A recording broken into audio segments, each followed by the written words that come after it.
Alors on a un programme chargé ce soir.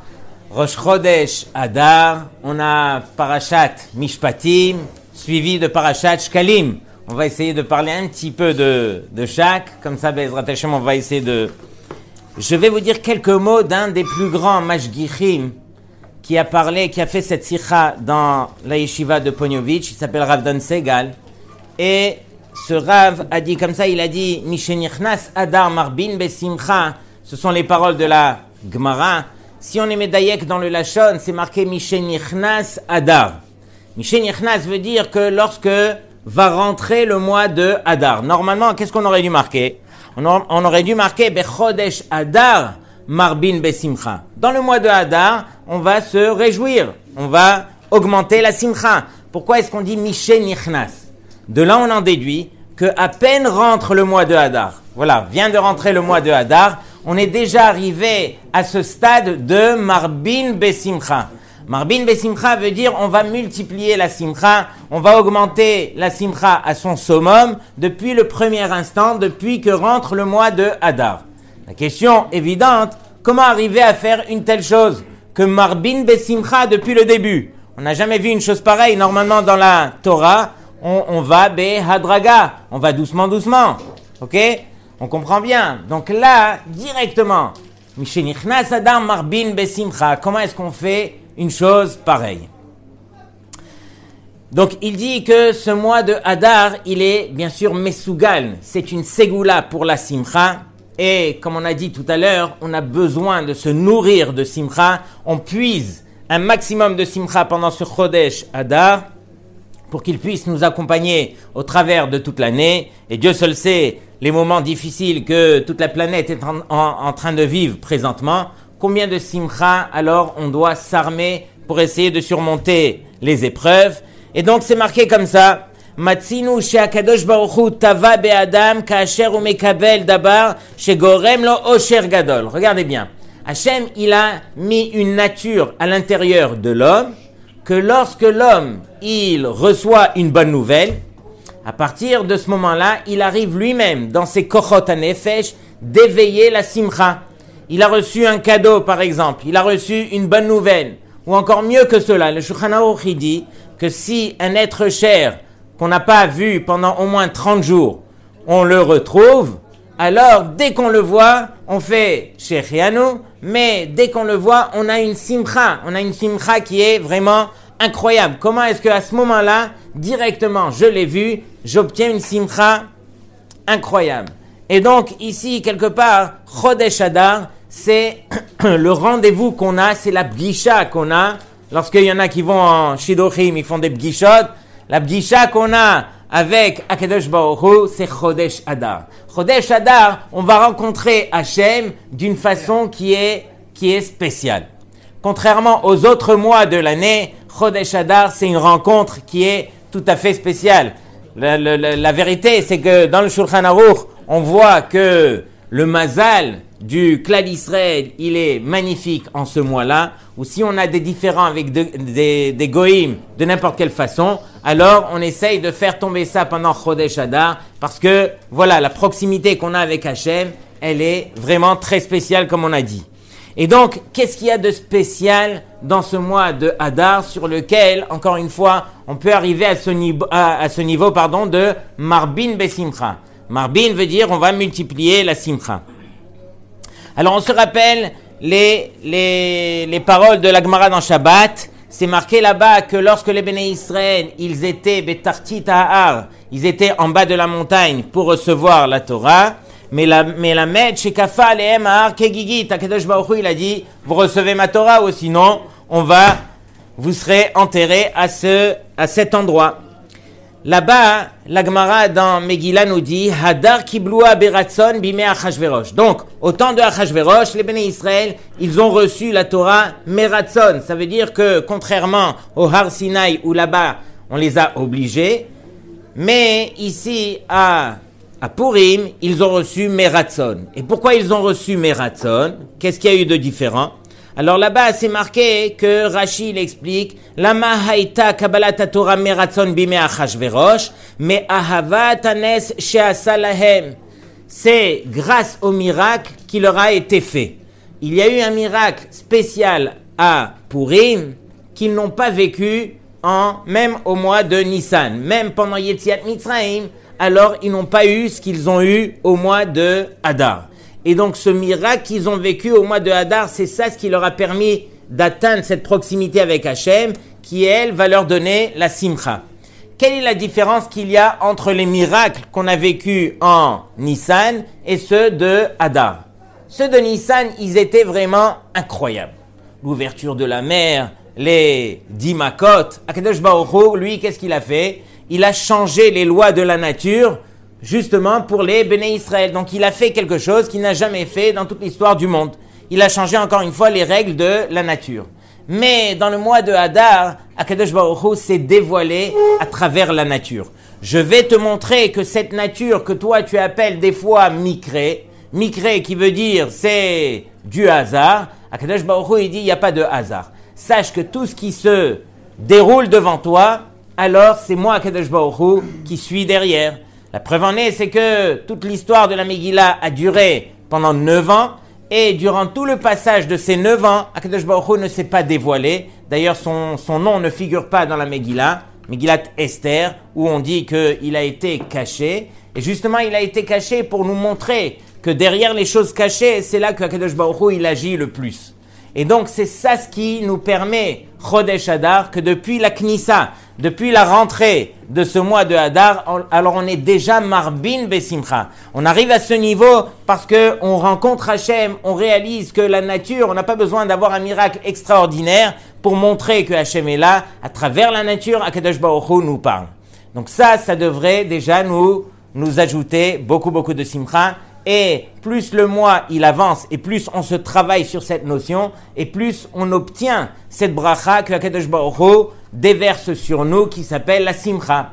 Entre parenthèses, le Ben Ishraï dit dommage de louper des brachot que Akadosh Baruch Hu il déverse sur nous. Et il donne un mashal magnifique que j'ai l'habitude de raconter. Il dit une fois il y avait un juif qui voulait faire une mitzvah et qui a réfléchi et qui a dit j'ai trouvé, j'aimerais offrir de l'argent à un pauvre, mais pas de n'importe quelle façon, tzedaka baseter, en cachette, sans que le pauvre ne sache de qui ça vient. Et donc il a réfléchi, il a dit j'ai trouvé. Je monte sur le toit de ma maison et je prie pour que Hachem il fasse passer un pauvre. C'est ce qu'il fait, il monte, il voit un pauvre passer, il lui envoie la bourse d'argent, il est heureux comme tout. À ce moment-là, le pauvre, il dit, qu'est-ce que je suis malheureux, j'ai rien, mais je sais que qu'il y a des gens sur terre qui sont encore beaucoup plus malheureux que moi. Imagine que si j'étais, chas v'shalom, aveugle. Et à ce moment-là, il ferme les yeux et il passe juste au moment où l'autre, il a envoyé la bourse. Et donc, il rate la bourse. Et donc, quelque part, le Ben Ishraï, il dit, ne jouez pas à ce pauvre de mitzvot, qui joue à l'aveugle au moment où Akadosh Baruch Hu veut déverser sur nous une bracha qui est incroyable, qui s'appelle la simcha dans le Chodesh Hadar, qu'on ne fasse pas l'aveugle et qu'on soit là avec les deux mains et qu'on dit à Hachem, s'il te plaît Hachem, déverse et encore plus, et on ramène des kelim et on ramène tout ce qu'on veut et qu'on prenne de plus et plus. C'est ça la bracha que Akadosh Baruch Hu, il déverse sur nous. Est-ce qu'il y a des choses comme ça qui peuvent s'acheter sur terre? Il n'y a rien qui peut être acheté sur terre comme les brachot qu'Akadosh Baruch Hu déverse sur les Béné Israël. Donc ça c'est pour Chodesh Hadar, Marbin, Besimcha. Parashat Shekalim, c'est quoi exactement? On va donner, la veille de Purim, on va donner Machatzit HaShekel. Je m'excuse, on ne dit pas Machatzit HaShekel, on dit Zecher les Machatzit HaShekel. Et pourquoi?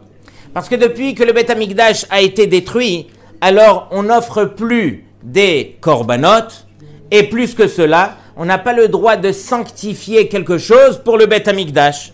C'est la raison pour laquelle le Zecher le Machatzit HaShekel, cet argent a été utilisé justement pour acheter les korbanot que les Kohanim devaient offrir pour le Klal Israël.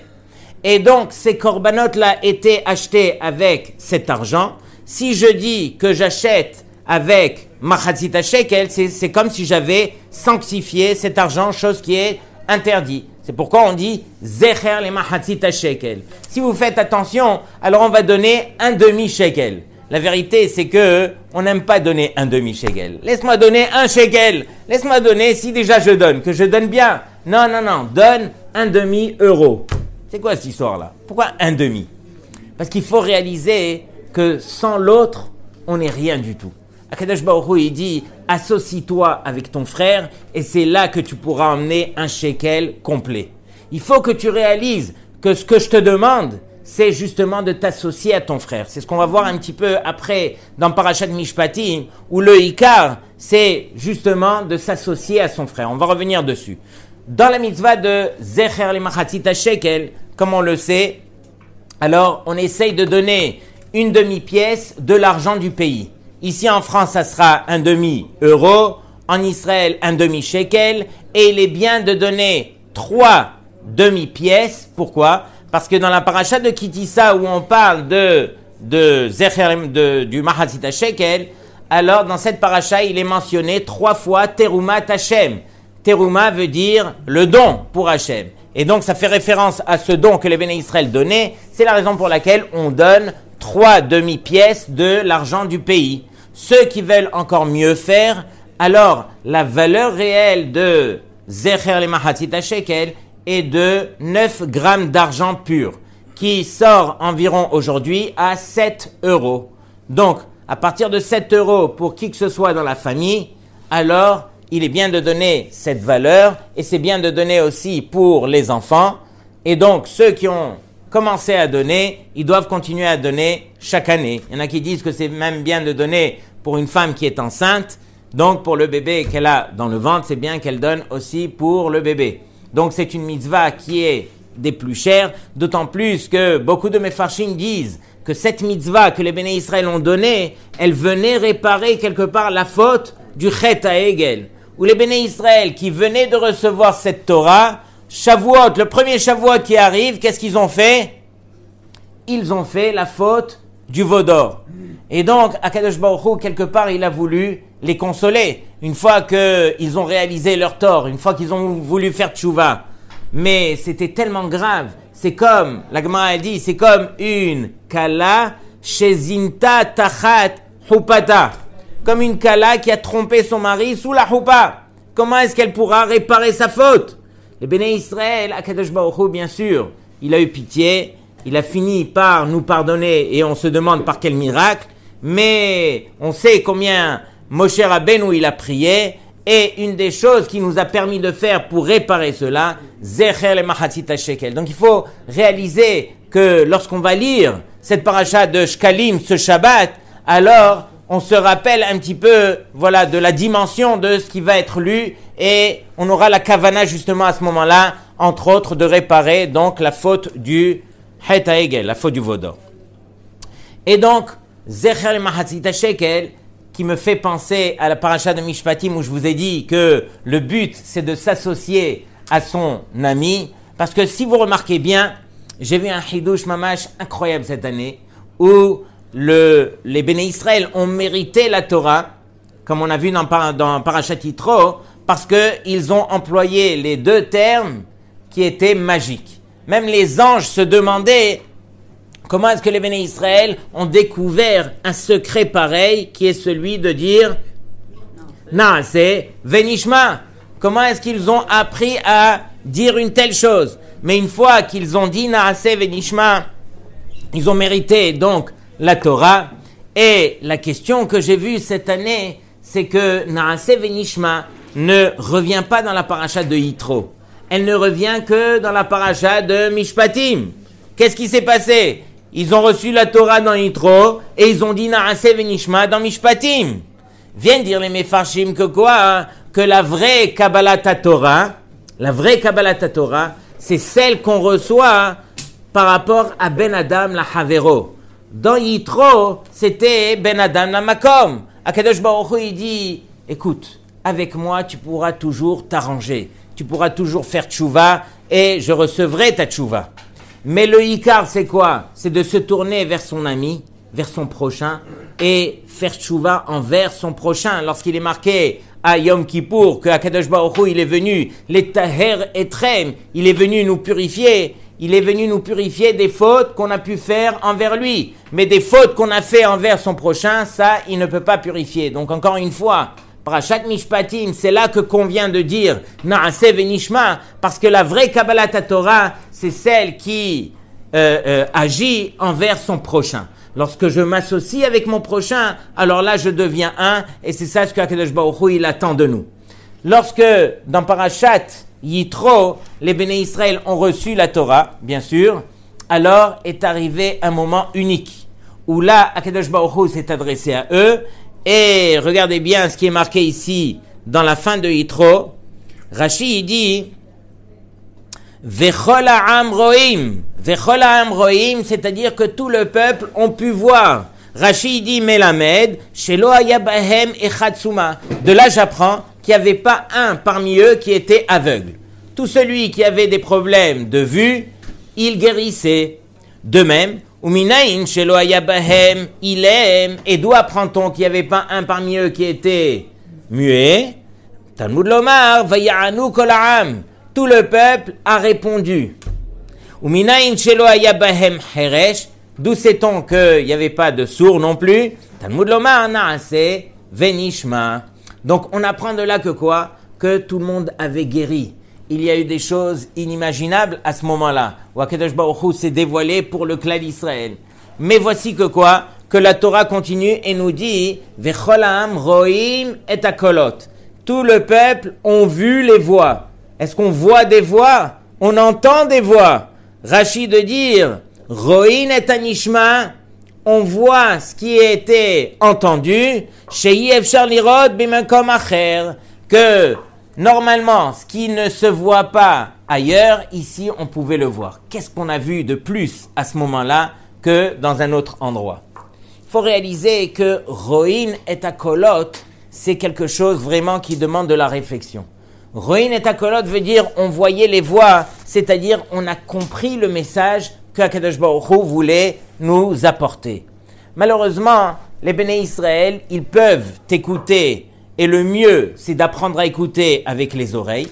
Ça va sans dire, mais vaut mieux le dire, et surtout ici. Pourquoi? Parce que on peut facilement écouter avec son cœur, on peut facilement écouter avec sa tête, mais Akadosh Baruch Hu, il nous enseigne Ozen Shoma'at. Ozen Shoma'at, une oreille qui écoute. Shmi'at ha'ozen. Ou bien, Akadosh Baruch Hu, il nous dit à la suite de cette paracha, les ma'an tesaper be'ozne bincha ou ben bincha, afin que tu racontes aux oreilles de ton fils et de ton petit-fils. À quoi je vais raconter? J'ai besoin de spécifier aux oreilles. De là, on en déduit que quoi? Que oui, il y a plusieurs façons d'écouter. Je vous donne un exemple qui va vous faire sursauter. Lorsque vous lisez un Rashi, très souvent c'est le cas, on a quelque chose en tête, on a une idée, et on veut faire rentrer notre idée dans ce que a marqué Rashi. On dit oui, c'est ça ce qu'il a dit Rashi. Mais Akadosh Baruch Hu, il te dit attends, patiente. Mets de côté ce que tu as dans la tête et essaye de regarder les voix qui veut dire quoi. Essaye de comprendre derrière les mots.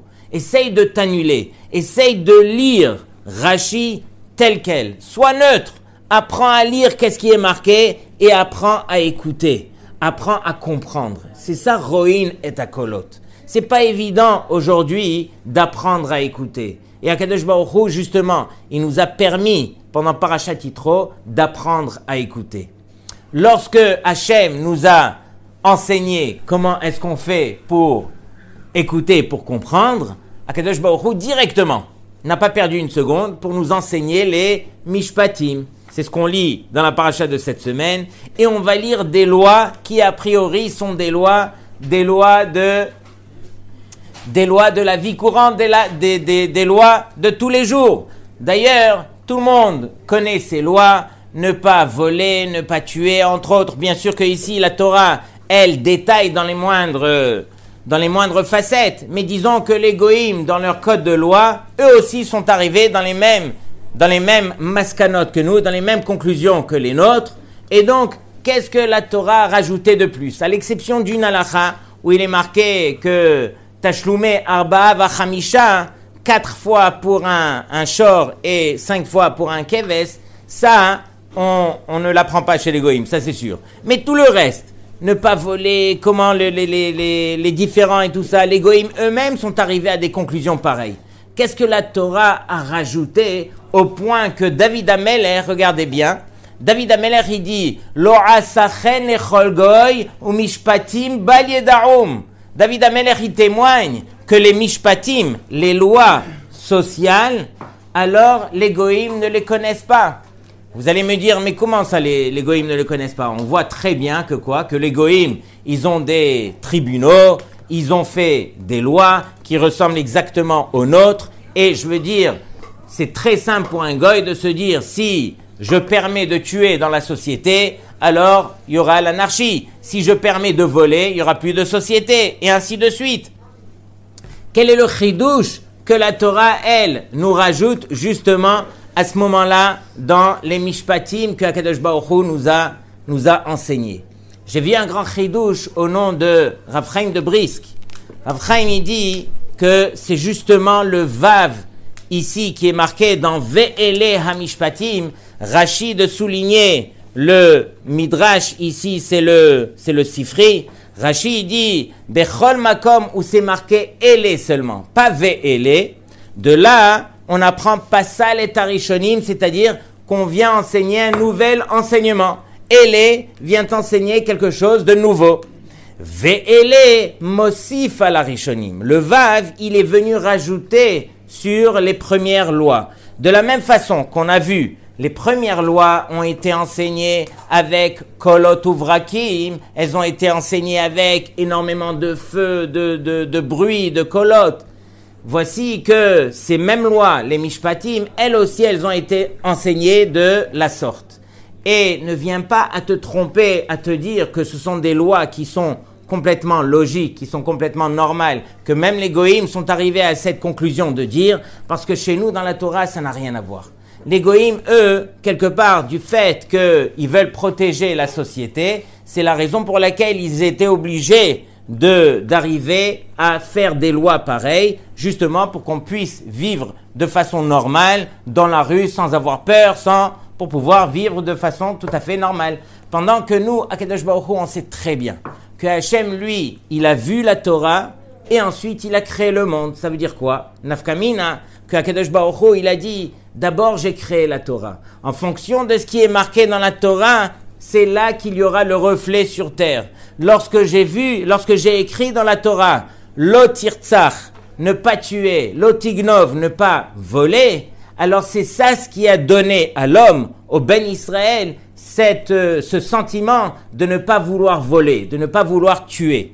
Donc quelque part, Rav Chaim de Brisk qui nous dit que tout a été créé en fonction de ce qui est marqué dans la Torah. C'est parce qu'il est marqué dans la Torah, ces mishpatim, que sur terre, on a pu les appliquer, parce que c'est justement le message d'Hachem à travers les mishpatim qui permet à l'homme de vouloir faire et de vouloir accomplir ces choses-là.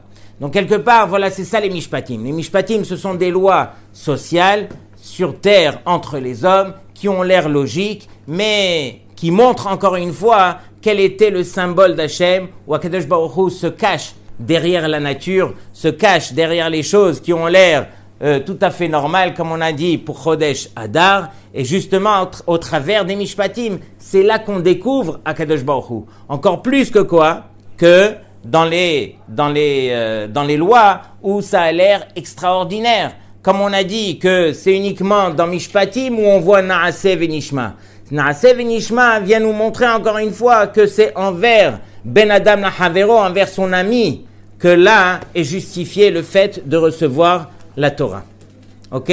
Donc voici ce que je voulais partager avec vous pour ce soir. J'avais